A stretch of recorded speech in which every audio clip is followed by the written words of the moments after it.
മത്സ്യത്തൊഴിലാളികൾ ഒരിക്കലും ആരെയും കൈവിടില്ല, ചതിക്കില്ല.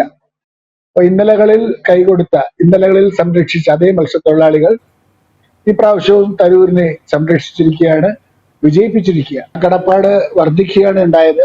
ഇനി ഉള്ള 5 വർഷം ആ കടപ്പാട് വീട്ടാനായിട്ട് തരൂർ ശ്രമിക്കണം എന്നുള്ളതാണ് നമുക്ക് പറയാനുള്ളത്. കാരണം ഞങ്ങളുടെ ഒരു വിഷയവുമായി ഞങ്ങൾ ചെന്നപ്പോൾ ആരും തന്നെ ഉണ്ടായിരുന്നില്ല. എന്നാൽ ചില സ്ഥലങ്ങളിൽ നിന്ന് ചില ആളുകൾ അല്ലെങ്കിൽ ചില പാർട്ടികൾ നമ്മളെ എങ്ങനെ അടിച്ചൊതുക്കാം എന്നുള്ള രീതിയിലായിരുന്നു. ചില പാർട്ടികൾ തമ്മിൽ കയ്യും കോർത്തു നിന്നു. അപ്പോഴൊക്കെ നിസ്സഹായരായി ഞങ്ങൾ നിന്നതേ ഉള്ളൂ.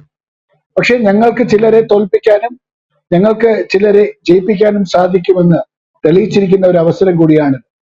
അപ്പോൾ അത്തരത്തിൽ ഉള്ളപ്പോൾ തരൂർ ഈ പറഞ്ഞതുപോലെ ഞങ്ങളോട് കടപ്പെട്ടിരിക്കുന്ന ഒരാൾ തന്നെയാണ്.